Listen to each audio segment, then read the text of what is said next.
Saludos cordiales y afectuosos para toda la audiencia y para el Ministerio Verdad Adventista. Agradecemos a Dios por el estudio del trimestre de los temas del Evangelio de Juan y la lección número 7, bienaventurados los que creen. Jesús les dijo: porque me has visto, Tomás, ¿creíste? Dichosos los que no vieron y creyeron. Juan 20:29. El Evangelio de Juan sigue tratando el tema de la testificación. Los personajes involucrados en este estudio nos ayudan a asimilar detalles de su preexistencia y la hora de su pasión. Jesús dará también otros tan exactos de estos personajes a quienes conoce sus vidas como leyéndolas en libro abierto. Juan 2, 24, 25. Viendo la sinceridad de los creyentes como los motivos secretos de detractores, traidores y enemigos, en dimensiones tan profundas como para distinguir entre el contencioso e intrigante corazón de Judas el traidor y del pagano Poncio Pilato, que en cierto modo fue más veraz que muchos de sus acusadores. Veía también el corazón del escéptico Tomás, quien para creer en la resurrección tuvo que ver y tocar por sí mismo sus heridas, y basados en las palabras que dijera en aquella ocasión, bienaventurados los que no vieron y creyeron, se tomó el tema de este estudio. En realidad nadie puede llamar a Jesús Señor si no le fuera revelado por el Espíritu Santo. 1 Corintios 12:3. Estudiaremos 4 personajes y sus testimonios de identidad de Jesús. 1. El testimonio de Abraham. 2. El testimonio de María Magdalena. 3. El de Poncio Pilatos. Y 4. El de Tomás, finalizando con las aplicaciones pertinentes. Comenzamos con el testimonio de Abraham. Juan registra las palabras que dijera Jesús a los dirigentes judíos, donde sin reparo testificó de su preexistencia, divinidad y mesianismo. En esta ocasión citó la experiencia de un personaje prominente del judaísmo, la del patriarca Abraham, y dijo: Abraham, el padre de ustedes, se gozó en que vería mi día y lo vio y se gozó. Juan 8:56. Abraham es el padre del judaísmo. Dios hizo pacto con él y le prometió que por su simiente todas las naciones de la tierra serían benditas, incluyendo judíos y gentiles. Génesis 12:3, 18, 16 al 18 y Génesis 26:4. El Mesías vendría del linaje de Abraham y de la casta del rey David, como dice Mateo 1:1. Pero también Abraham es el padre de todos los creyentes, que responden a Dios con fe, como registra Hebreos 11:8 y verso 17 al 19. Juan 8:56 refiere a la dolorosa experiencia de Abraham cuando Dios prueba su fe, pidiendo a Isaac en sacrificio. Era su único hijo, y él estuvo dispuesto a hacerlo, creyendo ardientemente que Dios en su fidelidad le cumpliría todo lo que prometió en Isaac, y si era necesario se le devolvería la vida mediante resurrección. Génesis 22:12, Hebreos 11:18, 19, Romanos 4 del 1 al 5. Al ver su firmeza de propósito y obediencia incondicional, le proveyó un sustituto para Isaac, un cordero. Esto era una prefiguración de la realidad venidera. Jesús sería el sustituto de Isaac y de todo el mundo. Para dicho fin, para Jesús no hubo sustituto. Su sacrificio nos da la esperanza de salvación y vida eterna. Juan 3:16. Con escepticismo los dirigentes judíos respondieron: aún no tiene 50 años, ¿y has visto a Abraham? Juan 8:57. Y su respuesta fue más asombrosa: les aseguro, antes de que Abraham existiera, yo soy. Juan 8:58. Con estas palabras declara su preexistencia. Usa el nombre que Dios diera a Moisés en visión de la zarza ardiente: yo soy el que soy. Éxodo 3:14. El que tiene existencia propia, que no deriva de ninguna otra, les estaba declarando su divinidad, que tenía existencia autónoma, y ellos reaccionaron tomando piedras para asesinarlo. Juan 8:59. La declaración de Jesús implicaba que Abraham había recibido una revelación especial del futuro sacrificio del Mesías, en cumplimiento del plan divino de la redención universal. Abraham se gozó al ver el sustituto de su hijo Isaac, al Cordero, que prefiguraba la sustitución vicaria de Jesús por toda la humanidad. Juan 1:29, Primera de Pedro 2:24, Romanos 5:8. Pero en contraste con el patriarca Abraham, los dirigentes religiosos vieron los milagros de Jesús, oyeron sus enseñanzas, sus obras testificaban de que había llegado el año agradable de Jehová profetizado en Isaías 61 del 1 al 3. Pero en lugar de alegrarse como su padre Abraham, se airaron contra él y dispusieron su muerte. En las declaraciones de Cristo vemos la tipología del plan de redención humana. El patriarca en el monte Moriah es un tipo de Dios el Padre, quien con profundo dolor, pero también con entrañable amor y misericordia para la humanidad, entregó a su Hijo unigénito en sacrificio de los pecados del mundo, Juan 3:16. Isaac es el tipo de Jesús, el único Hijo de Dios, quien murió por todos los pecadores voluntariamente y con sumisión, Juan 1:29, Romanos 5:8. La leña sobre el altar es tipo de la cruz sobre la cual Jesús en su cuerpo llevó nuestros pecados. Primera de Pedro 2:24. La sumisión de Isaac fue un tipo de la entrega voluntaria de Jesús como ofrenda y sacrificio a Dios en olor grato. Efesios 5:2, Juan 10:17-18. Pero la realidad marcó una gran diferencia. Para Jesús no hubo sustituto. Él fue sustituto de Isaac y de todos los seres humanos caídos. Derramó su sangre, dio su vida, otorgó su justicia perdurable para todos los creyentes. Daniel 9:24, Romanos 3:24-25. Y la declaración implica también que a Abraham le fue contado por justicia el haber creído las promesas divinas. Romanos 4:3. Y por lo tanto se convierte en el tipo y padre de todos los creyentes que aceptan y reciben los beneficios del sacrificio expiatorio de Jesús. Romanos 4:11. Continuamos con el testimonio de María Magdalena. El registro del Evangelio de Juan en sus primeros 8 versículos relata el evento previo al inicio de la semana de pasión de Jesús. Jesús asiste a la fiesta que diera Simón el fariseo, a quien sanó de la lepra, junto con los discípulos, Lázaro y familia. Imaginamos a Marta sirviendo a los invitados y a Lázaro y Jesús sentados a la mesa, cuando de repente María rompió el alabastro que contenía el perfume de nardo puro de mucho precio, esperando que su acción pasara desapercibida, mas la fragancia del perfume la delató. Juan 12:3. Y se desata una controversia entre los invitados, a criterio de Judas. María había despilfarrado un perfume que pudo haber sido vendido y sus recursos alimentar a los pobres. Pero María lo había destinado como su ofrenda para Jesús. Había escuchado en sus labios el anuncio de su muerte inminente. Pero también había escuchado que se rumoraba que en su entrada triunfal a Jerusalén se le coronaría rey.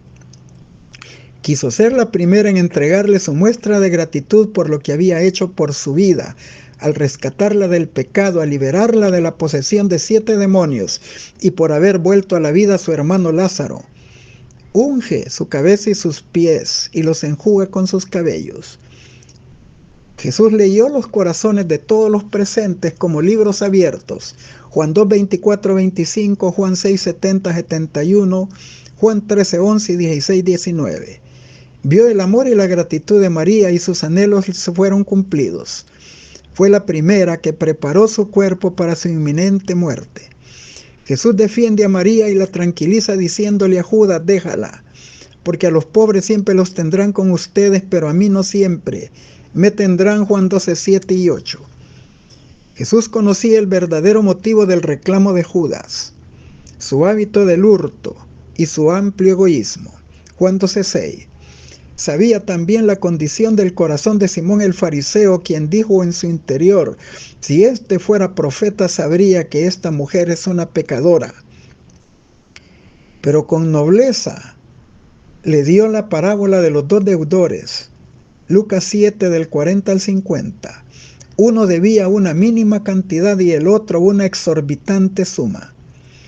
Ambos fueron perdonados, pero recalca que aquel que es consciente de la magnitud de sus pecados y recibe el perdón divino y la maravillosa gracia de Dios al darle salvación es el que ama mucho a Dios. Pero aquel que considera que lo que Dios ha hecho en su vida es poco ama a Dios. De forma muy cortés y noble, pudo haberlo desenmascarado públicamente, pero no lo hizo. Pero a ella le dijo públicamente: tus pecados te son perdonados. Lucas 7:47. Para Simón fue suficiente la lección y creyó en Jesús y recibió, además de la sanidad de la lepra física, la salvación de la lepra del pecado. Esta es la oferta del Evangelio que está vigente aún para todos, mientras dure el tiempo de la gracia. Ya que todos a la vista de Dios somos una llaga podrida desde la coronilla de la cabeza hasta el talón de los pies. Isaías 1:5-6. Por medio de Jesús podemos ser sanados plenamente y tener la esperanza de la salvación y de la vida eterna. Continuamos con el testimonio de Poncio Pilato. Después de la fiesta de Simón, Jesús se dirige a Jerusalén en su entrada triunfal, dando inicio a la semana de su pasión. Judas salió de la fiesta de Simón indignado por la acción de María y la defensa de Jesús. Fue a negociar su entrega y traición con los dirigentes judíos. Mateo 26 del 14 al 16. Judas conocía el lugar donde habitualmente Jesús oraba, en el huerto del Getsemaní, y llevando a la turba armada para prenderlo, le dio un beso en su mejilla para identificarlo en la noche. Ellos lo llevan primero ante Anás, luego ante el sumo sacerdote Caifás y luego ante Poncio Pilato, esperando recibir rápidamente el permiso de matarlo. Los dirigentes religiosos lo llevan temprano, donde Pilato, Juan 18:28. Pero al ver su comportamiento, Pilato decidió interrogarlo y le dijo: ¿eres tú rey? Jesús respondió: tú dices que yo soy rey.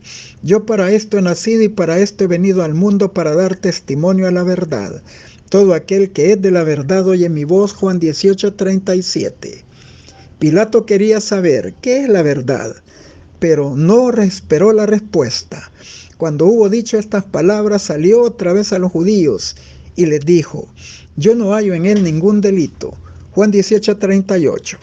Esta fue su primera declaración de inocencia acerca de Jesús. Se vuelve paradójico pensar cómo un pagano, ignorante de los principios de la justicia y de la rectitud que Dios revelara a los judíos, discerniera la inocencia de Jesús, y ellos, su pueblo, lo estaban acusando y pidiendo su muerte. Juan 19 del 4 al 22 relata ampliamente que después de ordenar que fuera azotado Jesús, presenta a Jesús coronado de espinas y vestido de un manto púrpura, y dio ante ellos un segundo y un tercer testimonio de su inocencia. Sin embargo, de forma inevitable iba cediendo paso a paso a las demandas y amenazas de los dirigentes judíos. La narración dice: entonces Pilato salió otra vez y dijo: mirad, os los traigo fuera para que entendáis que ningún delito hallo en él. Y salió Jesús llevando la corona de espinas y el manto púrpura, y les dijo: he aquí el hombre. Cuando lo vieron, los principales sacerdotes y alguaciles dieron voces diciendo: crucifícale, crucifícale. Y Pilato les dijo: tomadle vosotros y crucificadle, porque yo no le hallo delito en él. Los judíos le respondieron: nosotros tenemos una ley y según nuestra ley él debe de morir, porque se hizo a sí mismo hijo de Dios. Al oír esto, Pilato tuvo más miedo, entró de nuevo al pretorio y dijo a Jesús: ¿de dónde eres tú? Mas Jesús no le dio respuesta. Entonces le dijo: ¿a mí no me hablas? ¿No sabes que tengo autoridad para crucificarte y tengo autoridad para soltarte? Respondió Jesús: ninguna autoridad tendrías contra mí si no te fuere dada de arriba. Por lo tanto, quien a ti me ha entregado, mayor pecado tiene. Y desde entonces procuraba soltarle, pero los judíos dieron voces diciendo: si a este sueltas, no eres amigo de César. Todo el que se hace rey a César se opone. Entonces Pilato, oyendo esto, llevó fuera a Jesús, se sentó en el tribunal en el lugar llamado Enlosado, y en hebreo Gabata. Era la preparación de la Pascua, la hora sexta. Entonces dijo a Jesús a los judíos: he aquí vuestro rey. Pero ellos gritaron: fuera, crucifícale. Pilato les dijo: a vuestro rey he de crucificar. Y respondieron los principales sacerdotes: no tenemos más rey que a César. Así que los entregó a ellos para que fuera crucificado. Lo tomaron y lo llevaron, y él cargó su cruz y salió al lugar llamado de la calavera, hebreo Gólgota. Y le crucificaron, y con él a otros dos, uno a cada lado, y Jesús en medio. Y escribió Pilato un título que puso sobre la cruz, el que decía: Jesús Nazareno, Rey de los Judíos. Y muchos de los judíos, leyendo el título, dijeron que en lugar de decir Jesús, no escribas Rey de los Judíos, sino él dijo: yo soy el Rey de los Judíos. Pero Pilato respondió: lo que he escrito, he escrito. Analizando este relato, Pilato ve en Jesús el porte de un rey, y después de afirmar que su reino no era de este mundo, Jesús le declara su misión: yo para esto he nacido, para esto he venido al mundo, para dar testimonio a la verdad. Y todo aquel que es de la verdad oye mi voz. Juan 18:37. Pilato preguntó: ¿qué es la verdad?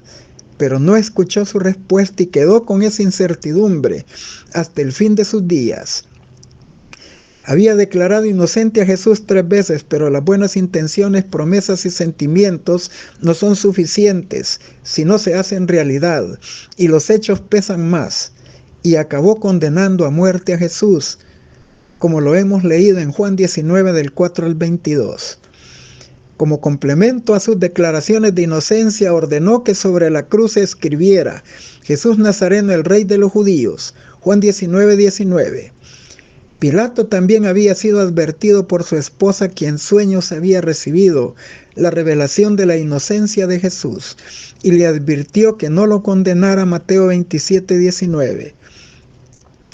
Pero él se doblegó ante las palabras finales y amenazantes de los líderes religiosos: si sueltas a este, no eres amigo de César. Nosotros no tenemos más rey que a César. Juan 19:12 y 15.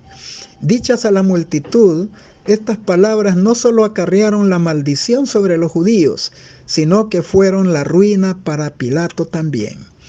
La experiencia de Pilato muestra cuán fácil es violar los dictados de la conciencia. Él sabía la inocencia de Jesús. Su mujer le advirtió que recibió esto por revelación divina, que él era el justo, pero no, y esto lo vuelve más responsable a la vista de Dios. Vemos el peso de los intereses terrenales ante una decisión impopular. Pilato dijo a Jesús: tengo autoridad para condenarte y autoridad para librarte. Esto profundizó aún más su culpa.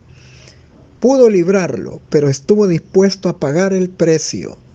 No, su experiencia demuestra lo imposible que es que tratar de quedar bien con el mundo y pretender hacer lo recto. No podemos quedar bien con Dios y con el mundo paralelamente. Santiago 4:4 dice que la amistad con el mundo se vuelve enemistad contra Dios. Y Jesús había dicho también: ninguno puede servir a dos señores paralelamente. Mateo 6:24. Pilato trataba de complacer a Roma y a la multitud, pero finalizó sin complacer a ninguno. Pensando en librarse de la factura social por una decisión impopular, la historia registra que la retribución vino sobre él. Fue despojado de sus honores y exiliado a la Galia, lo que hoy es Francia. La pesada depresión le abrumó y se suicidó. Pero lo más lamentable es que la inocencia de Jesús, a quien él condenó a la muerte, lo condenó a él para toda la eternidad. Continuamos con el testimonio de Tomás, Juan 20, 26 al 29. Se narra una de las apariciones de Jesús al final del domingo de la resurrección.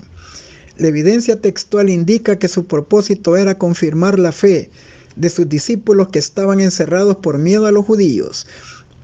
Al mostrarles sus estigmas en sus manos y costado, se regocijaron y creyeron, pero Tomás no estaba en ese momento. Juan 20, 19 y 20 y 24. A pesar de que los discípulos le dieron su testimonio, él con escepticismo dijo: si no viere en sus manos la señal de los clavos, y metiere mi dedo en la señal de los clavos, y en su costado, no creeré. Juan 20, 25. Tomás adolece del problema de la incredulidad. Esto lo registra el Evangelio de Juan capítulo 14 del 1 al 4, cuando Jesús diera la gran promesa de su segunda venida.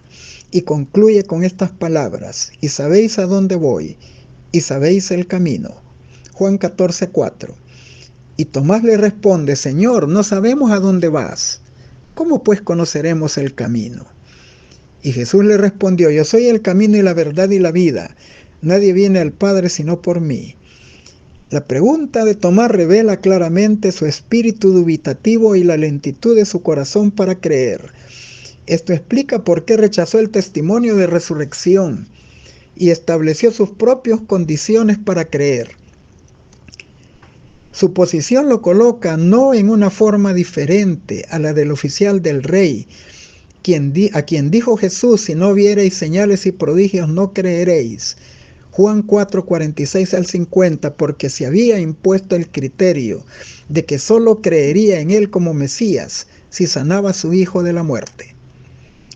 Tomás actuó de manera similar a la multitud que alimentó milagrosamente Jesús con los 5 panes de cebada y 2 pececillos, quienes, incómodos porque él rechazó ser su rey, Juan 6 del 1 al 15, al día siguiente, le pidieron: ¿qué señal haces tú para que veamos y te creamos?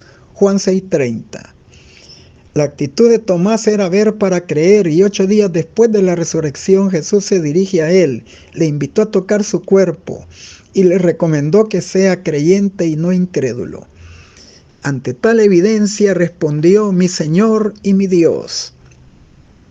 Mas Jesús le dijo: porque me has visto, Tomás, ¿creíste? Dichosos los que no vieron y creyeron. Juan 20 del 26 al 29. El propósito de Juan al registrar en su evangelio estos testimonios es proveer las evidencias de la identidad divina y mesiánica de Jesús. En la parte final de su libro dice: también hizo Jesús muchas otras señales en presencia de los discípulos que no están escritas en este libro, pero estas fueron escritas para que ustedes crean que Jesús es el Cristo, el Hijo de Dios, y para que creyendo en él tengan vida por su medio. Juan 20, versos 30 y 31. Su propósito es que al creer en Jesús seamos sus testigos ante otros. Un testigo tiene algo que contar de lo que ha visto, oído y experimentado en su encuentro con Jesús. Ellos hablaron de sus milagros de sanidad y aún Lázaro de su resurrección. Ellos dieron testimonio en público y en privado. Jesús es el ejemplo magno de la testificación. Al escoger a los 12 les dijo con claridad el propósito: los haré pescadores de hombres. Marcos 1:17, Lucas 5:10. El llamado se extiende a cada ser humano que ha tenido un encuentro con Jesús. Ser testigo es un llamado, pero también un mandato. Mateo 28, del 18 al 20. Y toma un sentido de urgencia, porque así como cada minuto nacen personas en el mundo, también de igual manera muchos seres humanos mueren sin Dios y sin esperanza.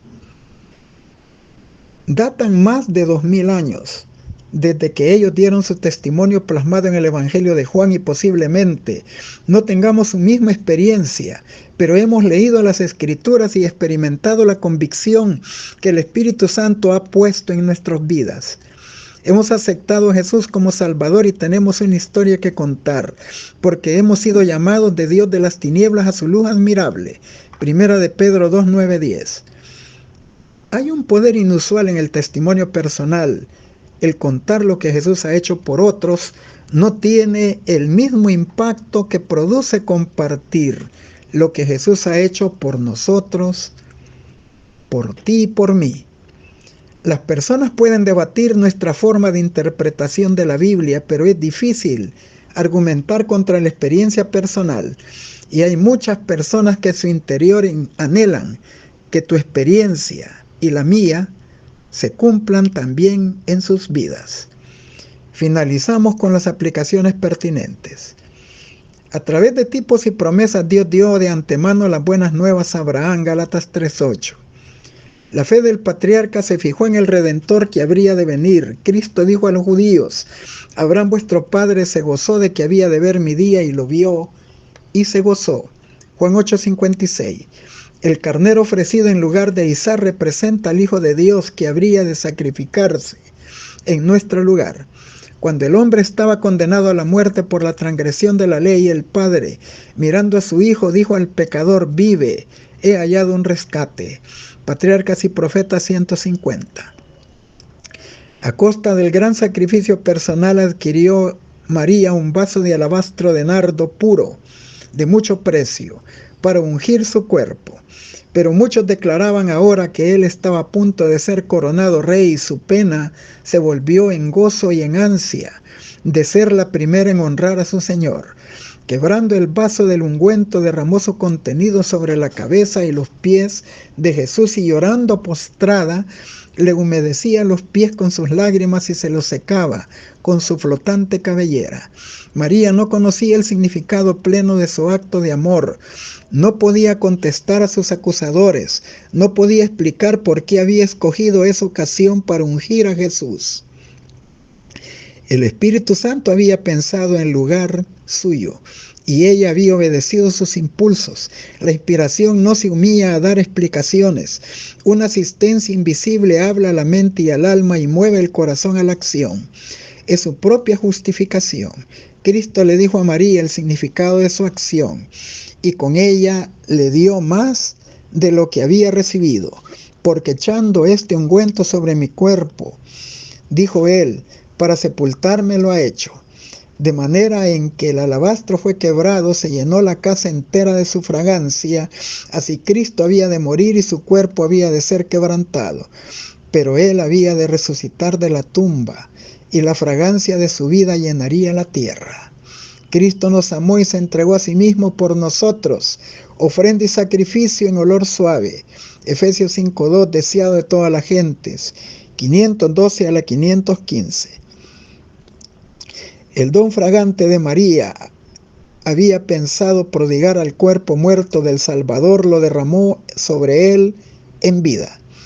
En el entierro su dulzura solo hubiera llenado la tumba, pero ahora llenó su corazón la seguridad de su fe y su amor. José de Arimatea y Nicodemo no ofrecieron su don de amor a Jesús durante su vida. Con lágrimas amargas, trajeron sus costosas especias para su cuerpo rígido e inconsciente. Las mujeres llevaron sustancias aromáticas a la tumba con diligencia, pero era en vano, él había resucitado. Pero María, al derramar su ofrenda sobre el Salvador mientras él era consciente de su devoción, lo ungió para la sepultura. Y cuando penetró en las tinieblas de su gran prueba, llevó consigo el recuerdo de ese acto que anticipaba el amor que le tributarían para siempre los que él redimiera. El deseado de toda la gente es 514. Desde un principio se convenció Pilato de que Jesús era un hombre justo. No era como los demás. Lo consideraba un personaje de excelente carácter y de todo punto inocente de las acusaciones imputadas. Los ángeles testigos de la escena observan el convencimiento del gobernador romano y para disuadirle de la horrible acción de entregar a Cristo para crucificarlo fue enviado un ángel a su mujer para que le diera en sueños y le dijera que él era el Hijo de Dios a quien él estaba juzgando y que sufría inocentemente. Ella envió enseguida un recado a su esposo, refiriéndole el sueño respecto de Jesús y aconsejándole que no hiciera nada contra aquel varón.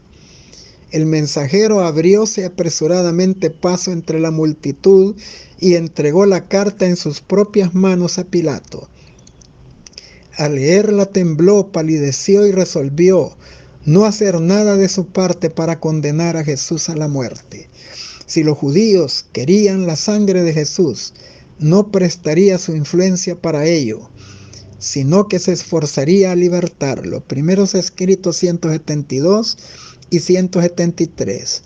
Pero luego añade, y viendo Pilato que nada adelantaba antes, se hacía más alboroto, tomando agua lavó sus manos delante del pueblo diciendo, inocente soy yo de la sangre de este justo, veréislo vosotros. Y con temor y condenándose a sí mismo, Pilato miró al Salvador.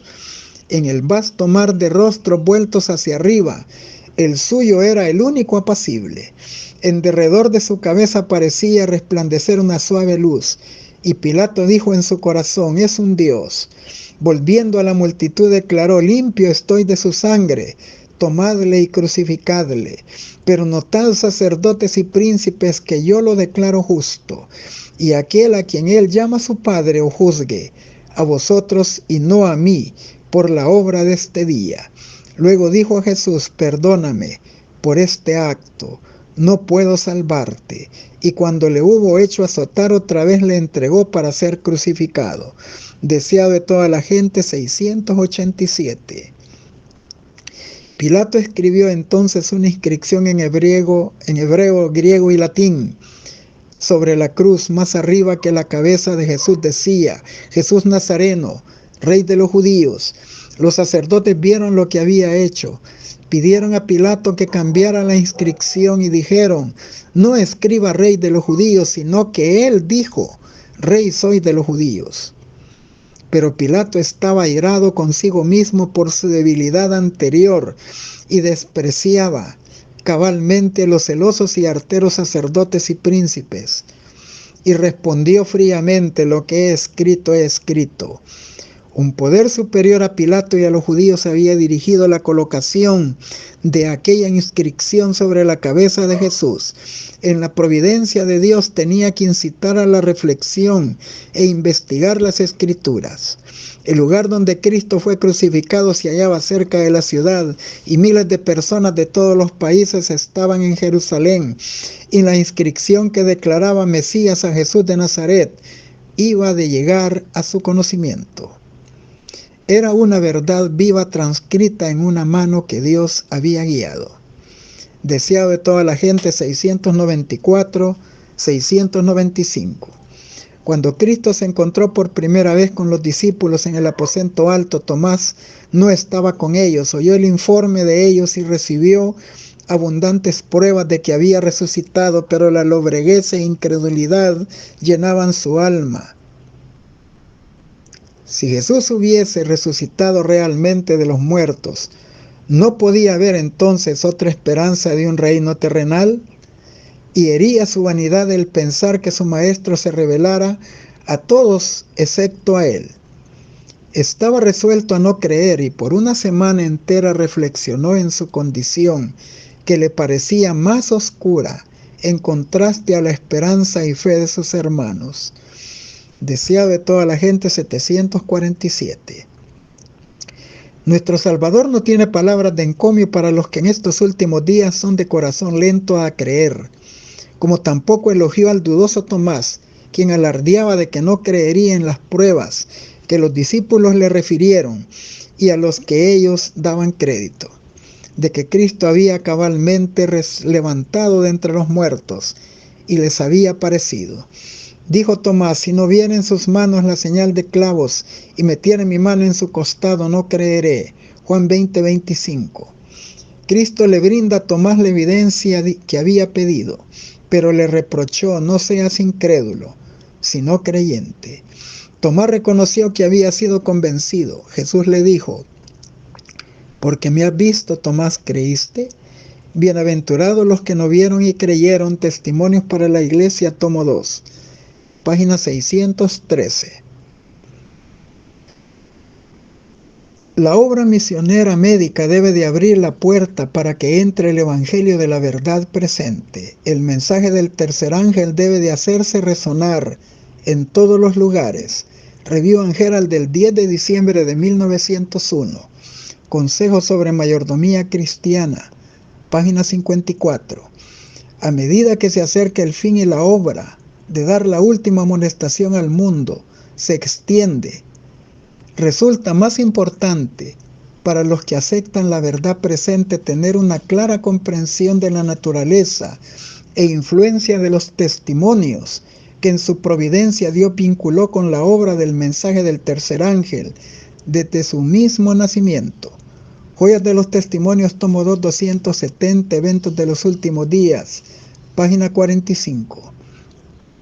Se ha cumplido todo lo que Dios ha especificado en la historia profética, y se cumplirá todo lo que aún deba de cumplirse. Daniel, el profeta de Dios, permanece firme en su lugar. Juan también lo está. En Apocalipsis, el león de la tribu de Judá abre el libro de Daniel a los estudiosos de la profecía, y así es como Daniel permanece firme en su sitio y da su testimonio que le fue revelado por medio de visiones y grandes acontecimientos que debemos reconocer en este momento cuando estamos en el mismo umbral de su cumplimiento.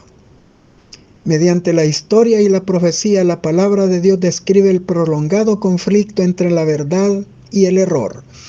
Ese conflicto sigue en desarrollo. Las cosas que han acontecido volverán a repetirse. Se revivirán antiguas controversias. Pero el pueblo de Dios, el cual mediante sus creencias y su cumplimiento de las profecías ha desempeñado una parte en la proclamación de los mensajes del primero, del segundo y del tercer ángel, sabe dónde se encuentra. Tiene una experiencia que es más valiosa que el oro refinado. Debe de permanecer firme como una roca, aferrado al comienzo de su confianza hasta el fin. Mensajes Selectos, tomo 2, páginas 124 y 125. Debemos hacer resonar su proclamación mediante la pluma y voz. Debemos mostrar la secuencia y aplicación de las profecías que nos conducen al mensaje del tercer ángel. No puede haber un tercer mensaje sin un primero y un segundo. Debemos proclamarle a muchos otros estos mensajes mediante publicaciones y conferencias que muestren en el ámbito profético las cosas que han sido y las que serán. La Escritura dice: pero tú, Daniel, cierra las palabras y sella el libro hasta el tiempo del fin. Muchos correrán de aquí para allá y la ciencia aumentará. Daniel 12:4. Cuando se abrió el libro se proclama: el tiempo no será más. Apocalipsis 10:6. Ahora ha sido abierto el libro de Daniel, y la revelación hecha por Cristo a Juan debe de llevarse a todos los habitantes de la tierra. Mediante el aumento del conocimiento, debe de prepararse a un pueblo para que resista en los últimos días. Mensajes Selectos, tomo 2, página 120. Les deseo un feliz sábado en la bendita presencia del Señor.